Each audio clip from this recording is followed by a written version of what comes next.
So, what is going on, guys? This is Ryan here. And this is other Ryan here. And today we once again have another interesting theory for you all. Now, this one is talking about a strange anomaly that occurs in the Night 4 minigame in Five Nights at Freddy's 4. Yes, now as we know, when we beat the Nights in Five Nights at Freddy's, we're introduced to a minigame. And the Night 4 minigame is actually the crying child we play as stuck inside a parts and services room. But it's actually what lies on the top shelf to the left, which has caught our attention. Yes, now, as you can see throughout this parts and services room, there appears to be a lot of endoskeleton parts and also animatronic pieces scattered all around, but there is something in the top left-hand corner which looks distinctively different, and it looks very much like a human skull. Yes, now this actually backs up that maybe murders took place prior to Fredbear's family diner, which actually throws the story out a bit for us because we believed Fredbear's to be the first diner that existed, which is very confusing, but that's for probably another video entirely. Yeah, I think so. It warrants a bigger explanation for that rather than briefing over it, but sticking to the actual things within this video, this may also refer back to the establishment having previous murders, and this maybe being the bite of 87, because, of course, in Five Nights at Freddy's 2, which is set in 1987, he kind of talks about past, don't focus too much on the past of that restaurant, and he speaks very vividly, you know, that thing was kind of left to right, etc, etc. So maybe there was a murder that occurred prior, and maybe he's speaking about this one, and then of course there is the bite of 87, which must occur after. Yeah, and one big thing that actually backs this up is on Night 3, in the minigame of Night 3, when you go down to you pass the car park from past the establishment, and then you're greeted to a girl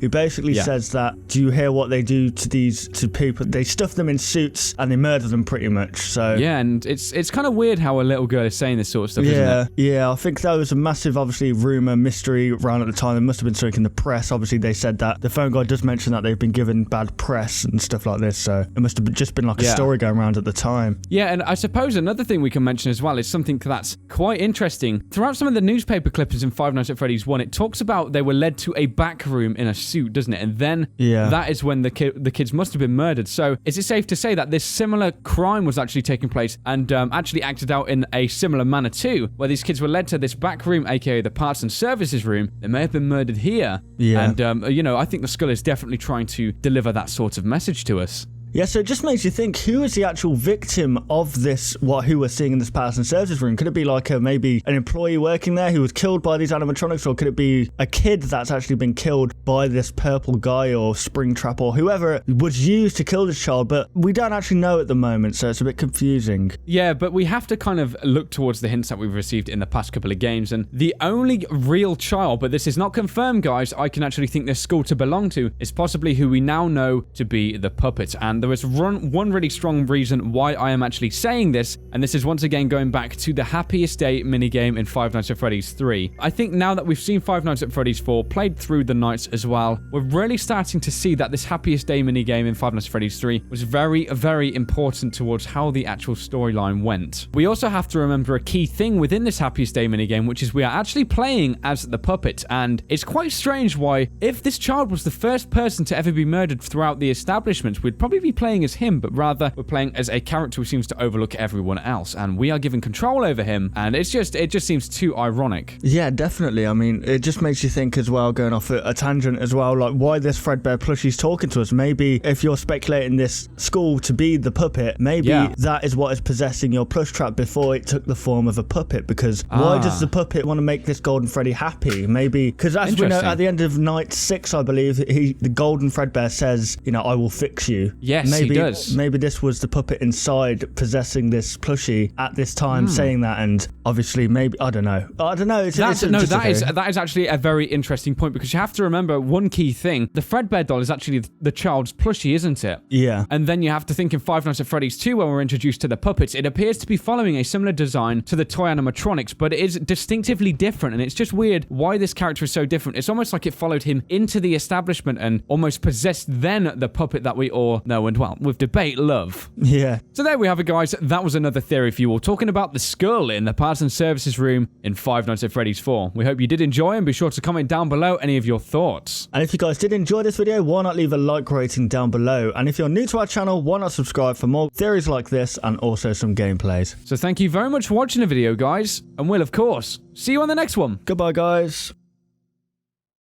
Want to see even more content from us? consider liking and subscribing to ensure you'll see all content in the foreseeable future. And hey, why not check out our past 2 videos?